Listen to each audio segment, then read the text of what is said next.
welcome to the National Economists Club 2019 Summer Signature event.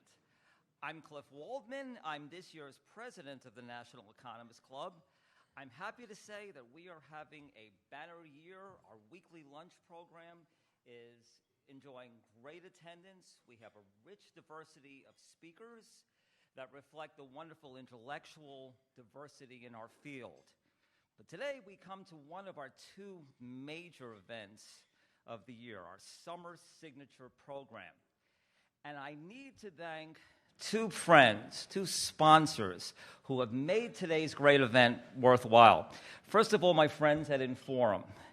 Inforum is a research and consulting firm that's been open for 52 years and very much embodies the great tradition of innovative economic research at the University of Maryland.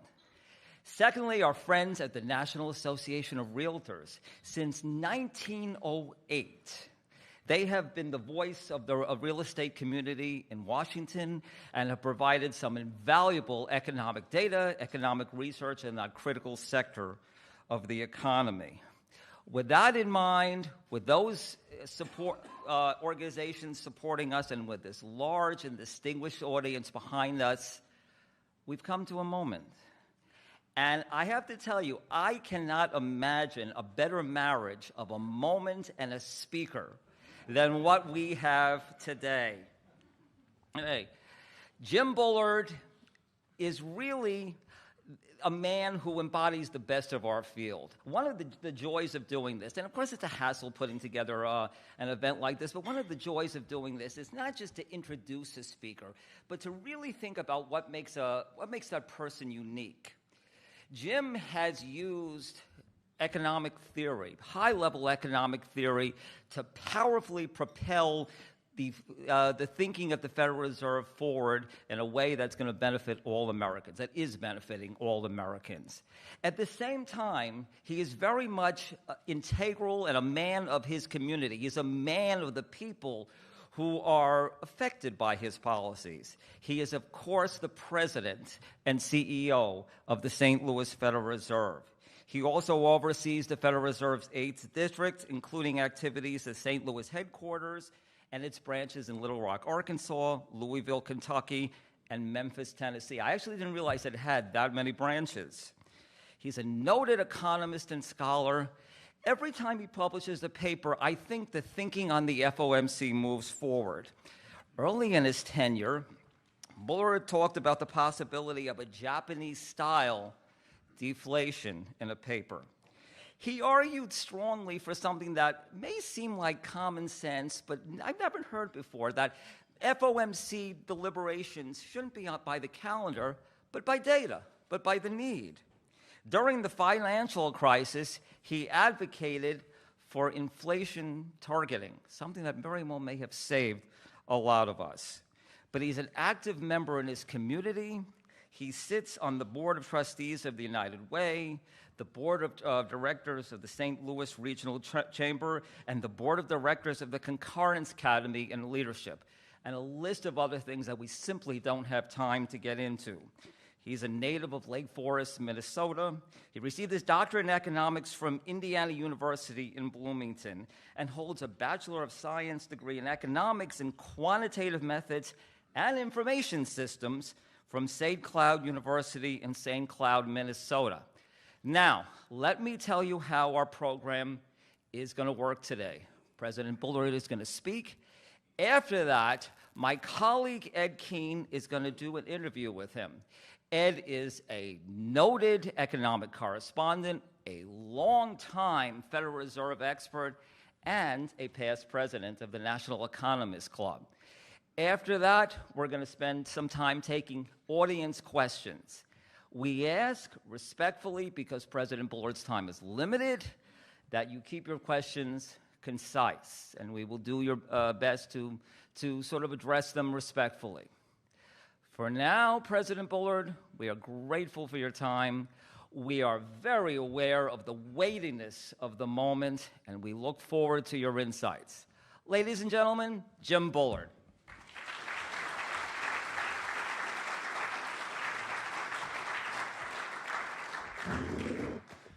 Gosh, what a great introduction. I think I'll just sit down because it can only be downhill from here. But I do appreciate the opportunity to be here at the National Press Club and in front of the NEC.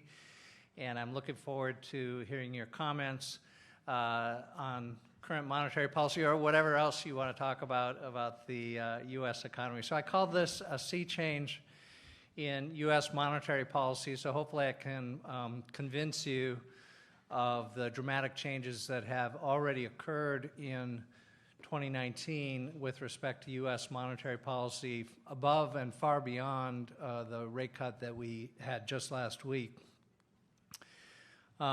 So if you don't want to listen to the whole talk, you can just read this slide. We made significant changes in monetary policy, of which many of you are aware, beginning in January of this year.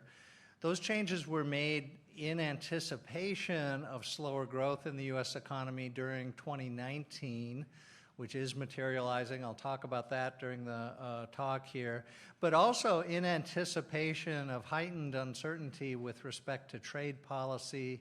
So I think we anticipated the idea that trade policy was going to be volatile currently and going forward across the forecast horizon. I think we could do more at this point, but we've also already done a lot, and so what I'd like to do is take some stock of what we've already done and see how that impacts the economy and then make decisions going forward. So that's my main point here in the third bullet point, and we'll talk about that in detail, maybe too much detail as I go through this talk. In the meantime, inflation pressures certainly are muted in the U.S. economy. I'll talk a little bit about that. We've also got yield curve issues, which I think are still with us. So we're looking for those to get better as we go through the rest of this year and into 2020. So let me just talk about this argument about a sea change in U.S. monetary policy and review what has happened since late 2018 when this story begins. In 2018, the interest rate environment was obviously much different than it is right now, and that's my point, I guess, to the extent I have one. I do have one. I want you to focus on just the two-year yield, two-year Treasury yield, because the two-year Treasury yield embodies both the current level of the policy rate, but also the immediate outlook for the policy rate. And if you look at the two-year yield as of November, early November last year, it was almost 3% in round numbers. And the 10-year Treasury was trading to yield about 3.25%. So it was a very different interest rate environment, but the 3% on the two-year reflected the fact that the policy rate had been increasing through 2017 and 2018, and that the committee was projecting further increases in 2019 and 2020, and we still had a positive spread between the two-year and the 10-year. So that was the situation at the beginning of the story. We raised the policy rate at the December meeting and projected further increases in 2019, but then the story began to change with Chair Powell's comments at the American Economic Association meetings in Atlanta on January 4th, and gradually through the first 6 months of 2019, the committee started to project less and less in the way of policy rate increases. We also put together a plan to cease the runoff of the balance sheet, which is now fully being implemented as of our last meeting's decision. We did not change the policy rate at the June 19th meeting, but we strongly suggested that rate reduction was forthcoming. And at the meeting that we just had last week, we went ahead and followed through on that rate reduction. So then the main point here is that the whole interest rate structure is dramatically lower given this sea change. And if you look at the two-year Treasury, it was trading to yield about 1.75%. That would be a decline of almost 125 basis points from the early November reading. So I'm pushing back against people, maybe some of you, who said, oh, the 25 basis points, that's not enough in this environment, and boy, that's a small change, and that's not going to move anything. No, that isn't the way to read this. There's been a sea change in monetary policy, a very large movement, which I would characterize by this change in the 2-year, because not only has the level of the policy rate changed, but the outlook for the policy rate has changed. And that's what the 2 years kind of telling you. It's combining those two things together. So 125 basis points lower in the 2-year, 10-year trading to yield, I guess 186 on August 2nd. Things are moving quickly here. 186 on August 2nd. But even today, the 2-year, 10-year spread is still positive. That's because markets are probably expecting more action from the committee. But the point is that the structure of short-term rates dropped by about 125 basis points due to FOMC action. The longer-term rates fell in tandem, so most of the time we would, when we're describing this to clients and customers, we would say that's the longer-term rates are more important for investment decisions, but this was a case where the longer-term rate came down in tandem with the short rate, and so here we're providing more monetary policy accommodation than we did late last year. So bottom line, U.S. monetary policy quite a bit more accommodative than it was. Furthermore, let's all channel our inner Milton Friedman here. There are long and variable lags in the effect of monetary policy on the economy. So these are developments that just happened over the last 6 months or so. You wouldn't expect them to show up in the macroeconomic data right away, but I would expect them to begin to show up in the second half of 2019, about where we are now, or later this year, and the first half of 2020. That's when I would think that the maximum impact of this sea change in monetary policy would occur. So I think here's a picture that shows this whole the whole sequence of events here. You guys have this picture etched in your mind anyway, so you know this, but it goes to November 8th, 2018, on the first vertical line, all the way up to the June 19th decision.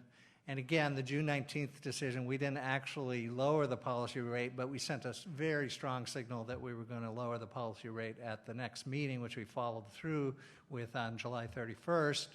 So I wouldn't necessarily say that, well, the right things didn't happen after the July 31st meeting. That decision was effectively made more or less at the June 19th meeting. But anyway, no matter how you want to look at this, this is a big change in U.S. monetary policy.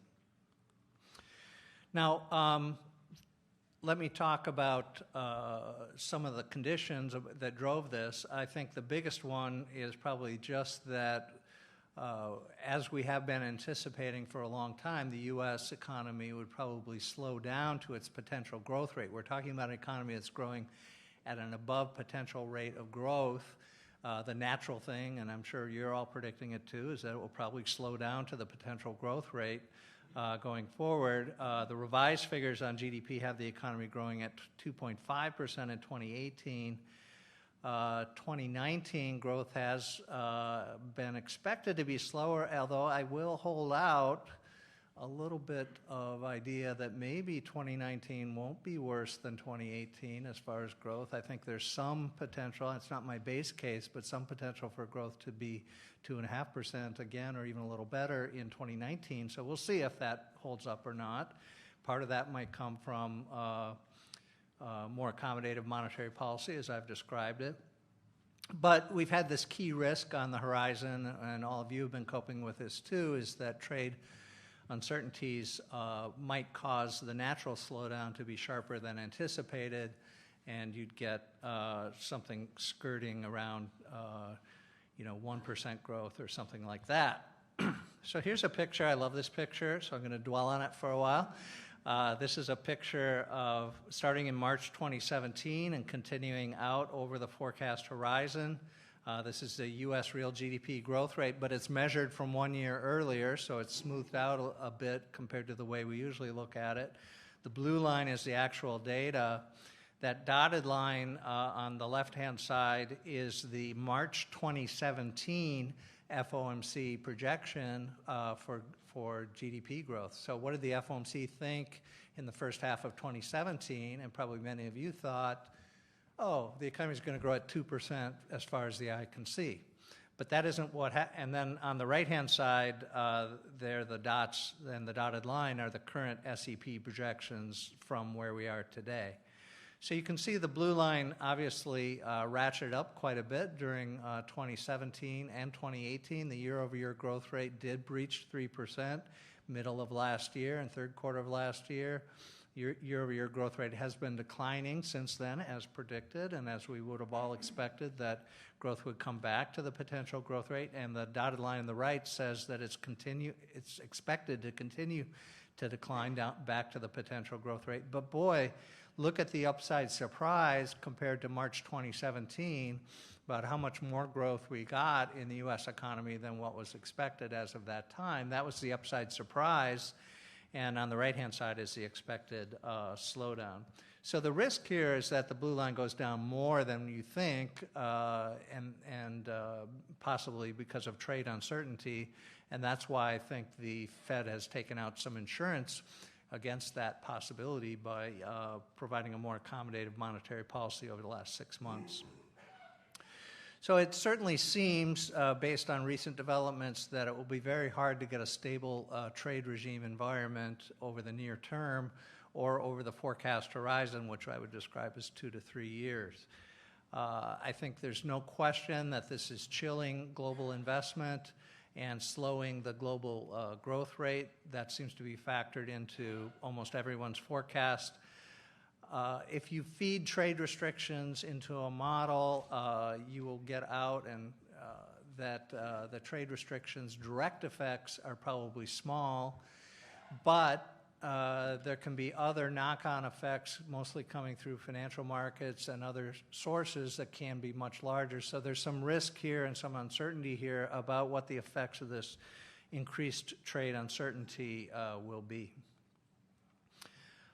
I would stress this. We're in a tit-for-tat trade war, and it is not, in any tit-for-tat trade war, each side is going to make threats and counter-threats at any point in time. These might be daily, they might be weekly, they might be monthly, but the nature of a tit-for-tat trade war is that there's threats and counter-threats occurring all the time. Some of these might be implemented, some of these might not actually ever get implemented. But the nature of the war is that you have tit-for-tat going on all the time. It is not reasonable for monetary policy to respond to all these threats and counter-threats. If you did that, you'd get a very volatile monetary policy, and you'd be contributing to the volatility that's being caused by the trade war in the first place. So I don't think that's the right way to think about how monetary policy can take this situation into account. I want to think instead of trade regime uncertainty as simply being high. It's just high, and it's going to be high for the foreseeable future because it's going to be very hard for the various sides to repair trust and to get back to a stable trade regime over the forecast horizon. So we've already taken that into account. Trade regime uncertainty is high, and we're putting that into the monetary policy calculus. We've eased monetary policy in reaction to that through the accommodation that I described earlier. Particular threats and counter-threats are not news because that's part of the way the uncertainty plays out over time in a tit-for-tat trade war. And I'm not expecting this uncertainty to go away. But we've already tried to take out some insurance against the possible damage that the trade war could do to the U.S. economy. So here's a picture. This uses the Baker-Blumen-Davis measure of policy uncertainty with respect to trade. It was low, low, low, low, low, low, high. That's how I read this picture.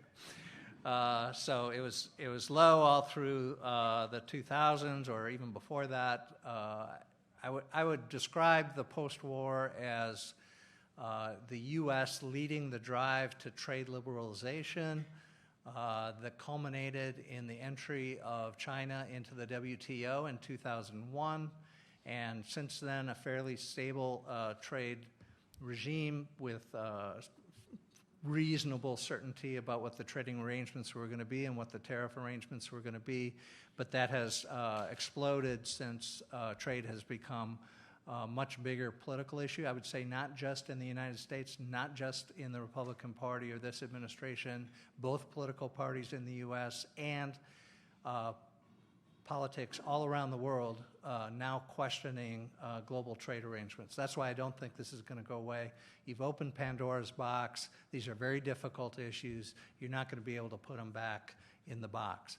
So we're going to have trade regime uncertainty as described on the right-hand side of this chart for as far as the eye can see. And like I say, I mean, from our point of view as monetary policymakers, we have to take that into account, which we've already done. And we've bought some insurance against the deleterious effects that this might have on economic growth. Okay, we have other concerns, meanwhile, that are bubbling in the background. One of them is muted inflation. We have a 2% inflation target in the U.S. We measure this as PCE inflation, headline inflation. A lot of times we'll look at core inflation to get an idea of some kind of underlying gauge of inflation pressure. Both inflation and inflation expectations are below target. I think this is surprising because this is occurring despite the upside surprise in the economy that I described earlier, which has been ongoing from 2017, 2018, and even the first half of 2019. All of that period has been above potential growth in the U.S. economy, stellar performance of labor markets in the U.S. economy, and nevertheless, our core PCE inflation measure from 1 year ago is only 1.6%. So I think this is a concern. We'd like to see inflation at or even above target in this environment. Here's a picture. I'm experimenting here with the Cleveland Fed's 2-year expected inflation measure, minus 30 basis points because that expected inflation measure is on CPI inflation, so to translate it over to PCE inflation, subtracted 30 basis points. And theory tells you the expected inflation over a short horizon like that should correspond to actual inflation pretty tightly, and that does appear to correspond pretty tightly in this picture. And they're both below target. Both expected inflation and actual inflation are below target at 1.5, 1.6, 1.4% range. So why aren't we seeing more inflation pressure? I think that's a great question for the committee. This is something I'd like to see us be able to move back toward target more quickly, and hopefully our accommodation is helping us do that. Let me just touch on yield curve issues, and then I'll conclude, and we'll start our I guess I get grilled twice here. I first get grilled by Ed, then by all of you. So on the yield curve does contain important information for monetary policymakers. I have talked a lot about yield curve inversion. It has tended to predict the onset of recession. However, there is a big lag between the inversion and whatever else might actually happen, so that's something to keep in mind on this. You do have some inversion today because the 10-year is trading below the 3-month yield or the federal funds rate, so that is concerning. But the 2-year, 10-year is not inverted at this point because the 2-year is taking into account likely future actions of the committee. So I would say that's a mitigating factor in my mind. We're not seeing an intensification of yield curve inversion so far, based on partly on anticipated future policy from the Fed. So I don't think this has gotten any worse here. Here's a picture, various spreads. They've got the 10-year, 2-year there, which I've labeled as still positive. The others have inverted, but only slightly. Some of that's gotten worse just in the last day or so. So I am concerned about this issue. I would like to see a healthier upward sloping yield curve. If you look at the second half of the 1990s, where the Fed made policy adjustments in the 95-96 period to find the right level of the policy rate, then the yield curve was upward sloping all through the second half of the 1990s, one of the best periods of economic performance in the post-war era. And the slope averaged, 50 basis points, 100 basis points during that period. And I'd like to get back to some, this is all too flat for my taste here. But with the accommodation that's coming on board, if we see inflation start to pick up and inflation expectations start to pick up, you might get a more natural slope to the yield curve, and we'd be in better shape if that happened. So let me conclude. The FOMC continues to face a slowing economy, a naturally slowing economy, I would say, with some risk from trade regime uncertainty. We have an inflation rate that continues to fall short, both in actual inflation and expected inflation continues to fall short of our 2% target. On the other hand, we also have a lot of accommodation that's just now coming on board from the first half of the sea change in monetary policy during the first half of 2019. That should push inflation back to target faster or maybe even above target over the forecast horizon. It's possible that we could take additional action, but I do want to see how the effects of our previous actions play out in the economy going forward before we make those decisions. So thanks very much. You guys have been very kind to have me here today. I'm looking forward to your questions. So thank you.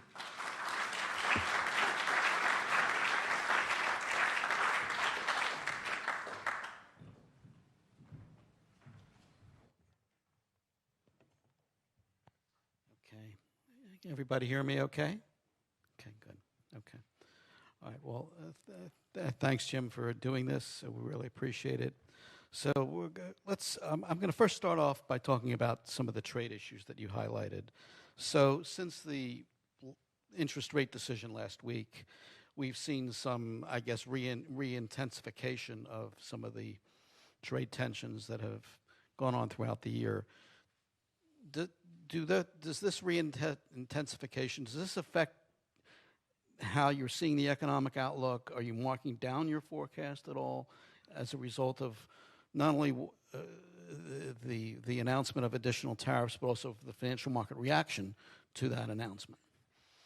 Well, I do think that the trade regime uncertainty, it became clear earlier this year, I think especially became clear that trade regime uncertainty was just going to be high.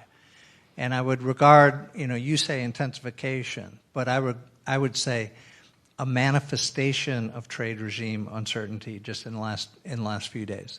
So you would certainly expect, if you're going to be in a tit-for-tat trade war, that the two sides are going to be trading barbs and threats and trying to get the other side to come to the table and do all kinds of things. That's maybe natural in a negotiating setting, but I would not describe that as intensification. That's just ongoing trade war. That's the nature of the trade war. In my mind anyway, we've already adjusted for the fact that this is going to be, trade regime uncertainty is going to be high. We've put in a more accommodative policy. Now it's time to see if we bought enough insurance against the possible negative effects of this policy. Okay. One other aspect of the announcement last week was that this next round of tariffs against imports from China, a lot of this will apply to consumer goods, whereas until now, a lot of this has been the tariffs have been applied against intermediate inputs. Do you see that changing the dynamic at all of how you think about the likely effects of this on the economy? Well, like I said, if you put tariffs into a macroeconomic model and change them, what you'll get is relatively small effects, macroeconomic effects. So to the extent there are large effects, and there may be, I think they're going to come in, for instance, global manufacturing, and the global manufacturing PMI has declined into negative territory. U.S. manufacturers are scrambling to reorient their supply chains. It seems to me that, and it's chilling global investment because investors aren't sure where to invest that'll give them shelter from the ongoing trade war. So I think those kinds of effects might be bigger than the effects directly on consumers. Consumers certainly aren't going to sit idly by and pay higher prices. They're probably going to shift part of that to other substitute goods. That's the kind of thing that happens inside a model and kind of mitigates some of these effects. There would be some effects depending on what the goods are that we're talking about, but I'm not sure I would go from the idea that they're being applied to consumer goods to automatically assume that that's a very large effect on the U.S. economy. Okay. So last week, Chair Powell described the interest rate cut as an adjustment, and then went on to suggest that that the Fed was not currently anticipating a very long series of rate cuts, and yet financial markets still appear to be anticipating considerable further easing. When I looked this morning, it was about the Fed funds futures market was implying about another percentage point of cuts. How do those expectations square with your overall economic outlook?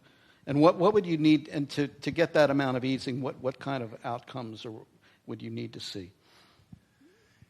Yeah, I think I'll give you my take on the idea of a mid-course correction. If you look at the 1995 experience, in 94 we raised the policy rate, and early 95 we raised the policy rate 300 basis points in a single year. It was the worst year for bond markets of the post-war era, I believe. Then later in 1995 and early 1996, the committee struggled to find exactly the right level for the policy rate.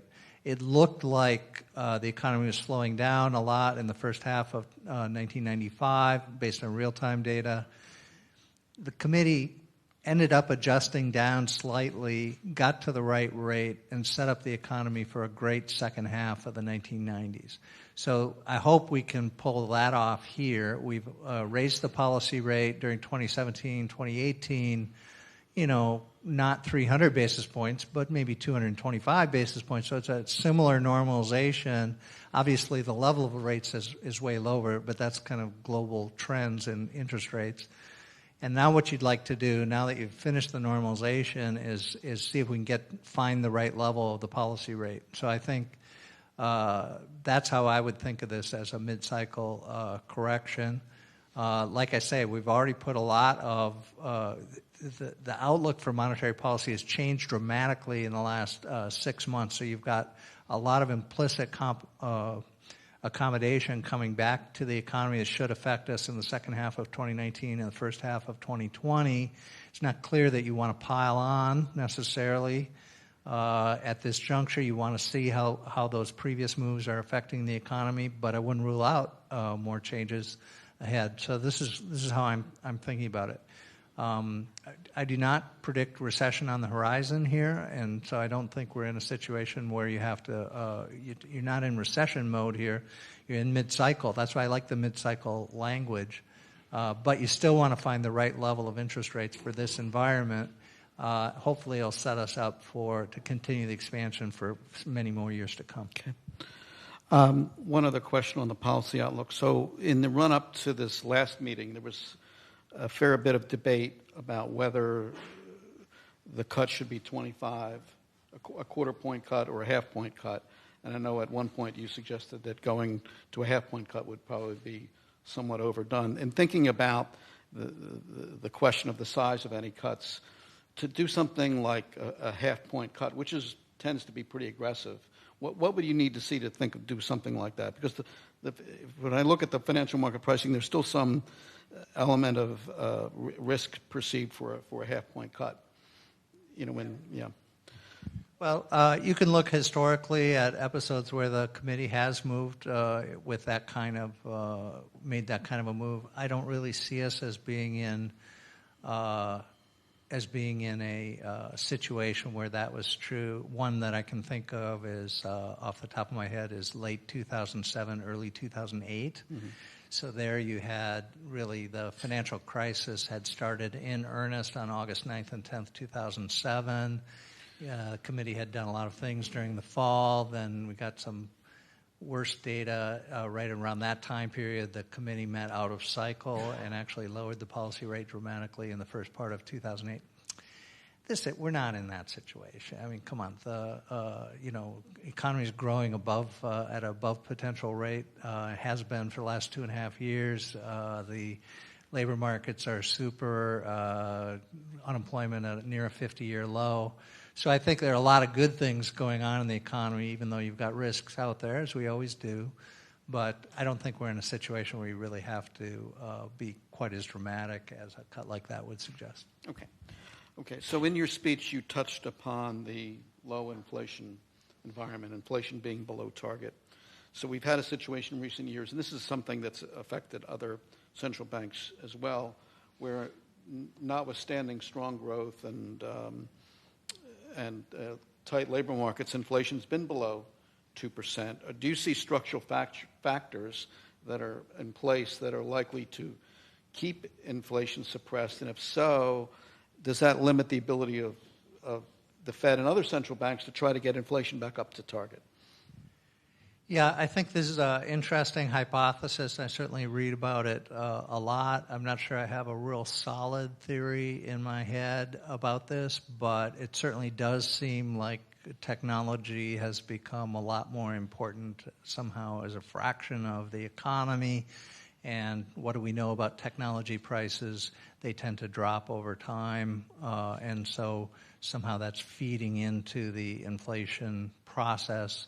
I think it's not unusual if you disaggregate, you guys know better than I do, but if it's not unusual if you disaggregate inflation numbers to see prices, relative trends in all kinds of different prices. Medical prices are a good example. Technology prices are a good example. Housing prices, housing rents are a good example. So it seems like the overall price level is going up at this nice constant rate, but that does not mean that all these subsectors are going up at the same rate, because relative prices are changing over long-run trends over time. And if one of those trends becomes more important, then that could have this disinflationary impact. But I would hesitate to say I've really been able to nail that down in a way that's really convincing. Okay. And so I'd stop there with that. Okay. Also following up on the question about inflation, so the Fed is undergoing now a strategy review, and there have been suggestions made on how to enhance the credibility of the inflation target. There's been talk of moving to average inflation targeting, price level targeting. Other ideas have come up. What are your thoughts on these on those? Yeah, those that are interested, you might check out the Chicago conference that we had on framework issues. I think it's all available online. But you also might check out the conference that occurred a month before that at Stanford University. There I actually gave one of the many presentations, and you can check out what I said. It was about nominal GDP targeting as a possible framework going forward. I think you should think about evolution rather than revolution in the Fed's policy framework. I think there are a lot of ideas that are related to price level targeting, because price level targeting in a lot of different models turns out to be the best thing that you can do. And so I think those ideas about trying to make up for past misses on the inflation rate and try to, if you missed on the low side for a while, then you might miss on the high side in the future, or vice versa. That tends to work well, at least inside models, and so that kind of thinking is becoming more prevalent across central banks around the world, and I think will eventually carry the day. But again, I think it's more evolution than all of a sudden you wake up one day and the Fed has radically changed its framework. I don't think that's going to happen. It's very hard to get these things to move. So I think there will be maybe some movement in that direction, at least implicitly, coming out of this framework review. Okay, so I think one more question before we turn to the audience, and this relates to the question of the Fed's independence.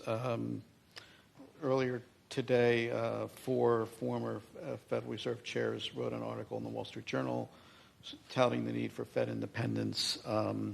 We've seen situations now where the executive branch has been more directly critical, at least for a number of years that I can remember, about the Fed's decision-making. Is there any concern on your part that the public's confidence in the independence of the Fed is at risk from what's happening here? Well, I certainly appreciated the former chairs coming out with the op-ed. I thought it was great. So even though they're retired and we quit paying them, they're still working, and I appreciate that. So I think my reading of the editorial was it was just reiterating why American monetary policy is set up the way it is, because there were all these lessons learned from earlier eras when it didn't work out so well, especially the 1970s. And because of that, we made the changes that we did. I think it works pretty well. You've got this very large technocratic committee. You've got lots of viewpoints that are expressed. You have to get the committee to somehow center. I think the committee makes better decisions as a committee than any one individual member would, so there is a wisdom by having the committee structure. And I think we're really just making decisions the way we always have. We look at the data on the economy, make a judgment, and go ahead. So it's true that there's maybe more buzz around this than there was, but I don't know. My experience in the Fed is that there's always a debate going on. There's always people talking about what the FOMC should do. I'm so used to it that I like it. I like getting input from all different angles and all different directions. But then the committee sits down and goes ahead and makes a decision. I think it's working pretty well. Okay. All right, I think we'll open it up for questions.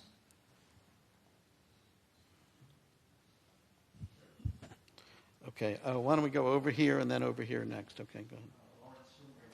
If you could state your name, affiliation, and ask your question in the form of a question, no speeches. Lawrence Yun, National Association of Realtors. The component of the CPI where it is accelerating is on the housing component, apartment rents, owner equivalency rent. That is due to the housing shortage. And the home builders, especially the small-size builders who have been relying on construction loan from local community banks, that has dried up. I'm not sure if it's loosening up any bit, but the lack of housing start is causing housing shortage as well as accelerating in housing rent. Is there anything that regional president can do to stimulate the lending of construction loan to the small-time builders? Yeah, I think the market obviously was shaken by the crisis. We're 10 years past that now. I think the reaction to it seemed to be, you can tell me more probably, but the reaction to it seemed to be to build more multifamily and less single family. Some of the numbers that I see suggest plenty of multifamily.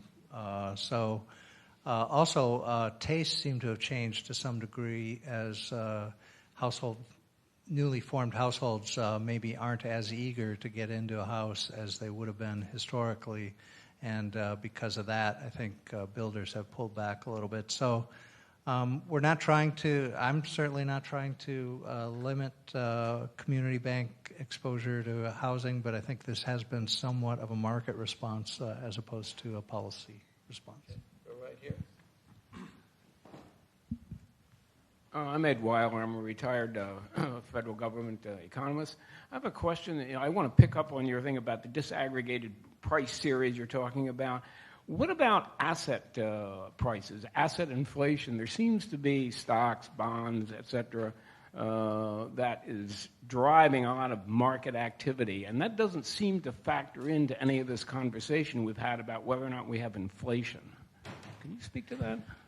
Yeah, there's a long-standing debate, which certainly goes back into the 1990s and probably well before that, as to whether you should include asset prices in the measure of the standard of living or the cost of living. I think the answer to that is no. I think the asset prices are something else, but you could certainly make that case, and certainly economists have made that case over time. I don't think, as a general rule, I don't think it behooves us to try to react to stock prices, let's say equity prices, with monetary policy. I think it's kind of a losing game to get involved in that. The market moves around very rapidly, reprices every day by 1% or something. I think the wisdom has been that the market is trying to assess the future of the U.S. economy and the global economy, but the Fed is also trying to assess the future of the U.S. economy and the global economy. If they start trying to assess each other, then you get into a circular movement. So I think it's better to just think about the goods and services prices that the consumers actually pay. Gentleman in the back.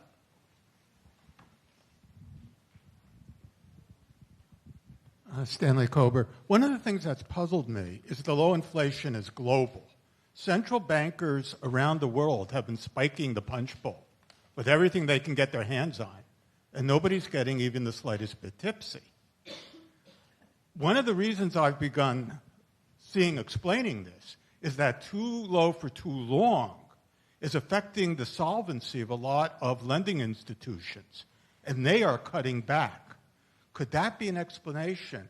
And in that case, at what point does the situation turn from too low being stimulative to being restrictive? Yeah, I think it's a very provocative point. Global inflation is low, so if you added up all the central banks of the world and made them into just one central bank, that central bank is somehow targeting a very low interest rate, which is just the opposite of the 1970s.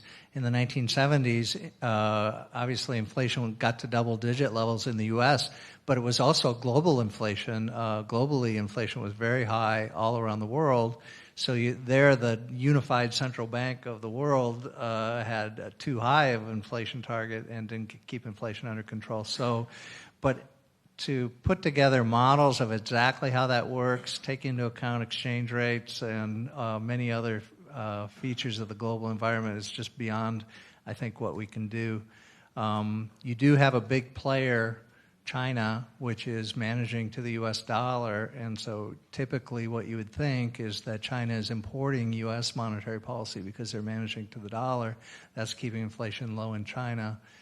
Whereas in other circumstances, you would think a big developing economy like that would be contributing to global inflation, but instead inflation is pretty low in China. So there are many things to consider here. I'm not sure we have great models of how this all works.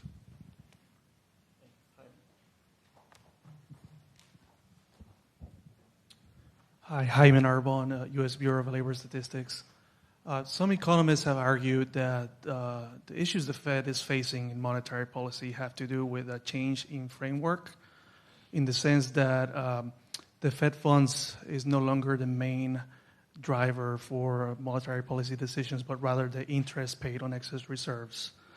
And also the change from a corridor system of monetary policy to a floor system of monetary policy. Can you maybe address that? Yeah, one thing that you might check out is we have a series of blogs at the St. Louis Fed that have talked about repo facility to complement the reverse repo facility that we have. We think that would be a good idea. It might have some benefits to how we operate monetary policy. So this is something that may be gaining some traction at the Fed, and I think could serve us well going forward. But as far as the impact of monetary policy on rates, I think it's pretty clear that we're still influencing the short end of the curve very dramatically, and some would say too much or too far out the curve. But I think there's no question that the very short-term yields that are market-based are very closely tied to actual policy. So I think that part is working the same as it always has.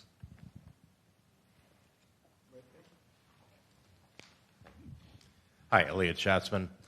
What are your feelings about student debt right now, which seems to be out of control, and how that might impact the economy in the future? I have a son that's going to be starting Indiana University in 2 weeks. Yes. So, exactly. Go Hoosiers. So as student debt continues to grow, how do you factor that in down the road? rates on student debt are ridiculous too, 11, 12%. Yeah, I'd like to see reform of the student debt situation. I think it is it's getting out of control. I do not like the idea of lending to a prospective student who really shouldn't be taking the money based on the degree that they might be getting and will not be able to repay it because they're still going to be stuck. You can garnish their wages and stuff, so they're going to be stuck with this for a long time. I think there should be some process around that initial disbursement. I don't know about you guys. When I got my student loan, there was hardly any questions asked at all because it was a guaranteed student loan. There was no questions asked, and I could have been a good student. I could have been a crappy student. They didn't really check. So I think that this has become a more concerning situation. It's very ripe for reform. Also, I don't see why these can't be just market-determined rates instead of legislatively determined rates. So I'd like to see some movement on this. This has been going on too long. Is there any mechanism in place that's being looked at? I don't know, when I talk to people on Capitol Hill, they do talk about this issue, but I don't see anything happening. So.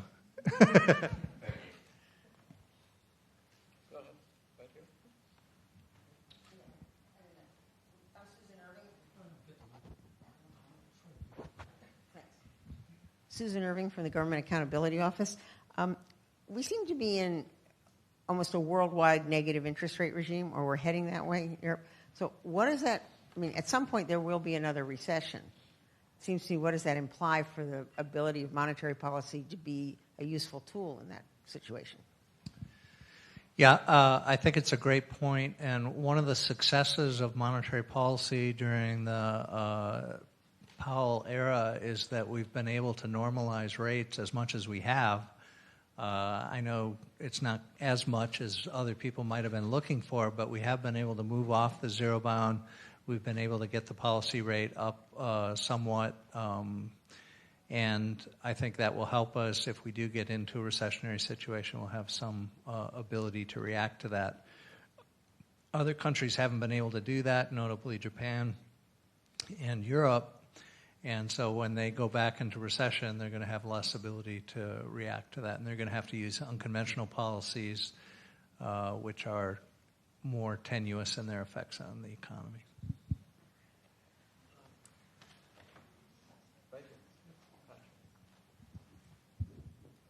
Pat Lawler.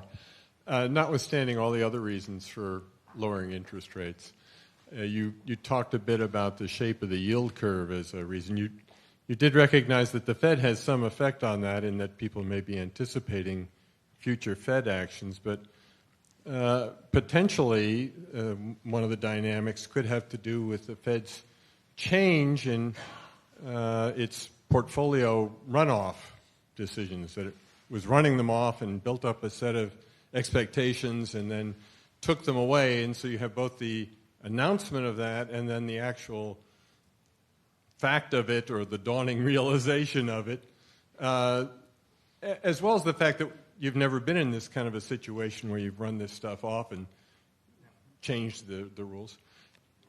Do you think that could have had any effect on the changes in the yield curve that we've seen? Yeah, when I guess when I'm thinking about the yield curve at a kind of practical level, there are also a lot of models out there and they're not so practical, but let's just think about it that the Fed has a lot of influence at the short end of the curve and the market has a lot of influence at the long end of the curve. I think that's the kind of traditional monetary policy thinking. It's true that there's been really global QE, and because of that, people have said that the longer rates are lower. If you look at the empirical evidence on that, the magnitude of that effect is not so large, and should be dissipating because various countries around the world have stopped doing the QE part. Also, it was all priced in initially, so now as it gets unwound, it should be going the other way. Yield should be going up. I'm not really seeing that aspect of it. So I I think I would like to see a more upward sloping yield curve. It strikes me that the kinds of levels on the 10-year that are talked about today are low, certainly at the low end of the trading range over the last 5 years. So I would expect with a little more inflation, a little more expected inflation, we'll probably see a more upward sloping yield curve going forward, but we'll have to see if that develops or not. I think there was a question over here. Alan Schlaper. What is the impact on current and future monetary policy in terms of the Chinese devaluation, its potential impact in offsetting possible price increases in consumer goods, plus the higher savings rate in the U.S. economy and wages in this country now exceeding the rate of inflation? I would say it looks to me, just looking at the last few days here, that the Chinese, correct me if I'm wrong, they did not fix above the 7 level. They fixed below, right? So it seems to me that the policy has not changed, that they want to contain, they do want to contain the exchange rate movements in the same range that they had before. I think that makes sense because it's their policy, and that was their policy, and I don't think that they're going to change the exchange rate policy in reaction to the trade threats coming from the U.S., because the whole reason they had that policy is they wanted to provide some stability for the Chinese economy. So I'm not sure that I would expect them to abandon that policy in this situation. Well, we'll see, maybe they would. But it seems to me the fact that they tried to fix under 7 suggests that they're returning to the policy that they had before. That's how I'd interpret current events. Okay. I think I'm going to take the moderator's prerogative to ask the last question. Okay. So in your remarks, you stressed that this trade policy uncertainty is going to remain with us for quite a while. Does that have implications going forward as to what we should think of as the equilibrium level for interest rates? Probably, if anything, it would moderate interest rates slightly compared to what you would otherwise have. I would think that'd be a factor. How big that factor really is compared to everything else that's going on in the global economy is a good question, and so we're going to have to monitor the situation, keep track of it going forward. So.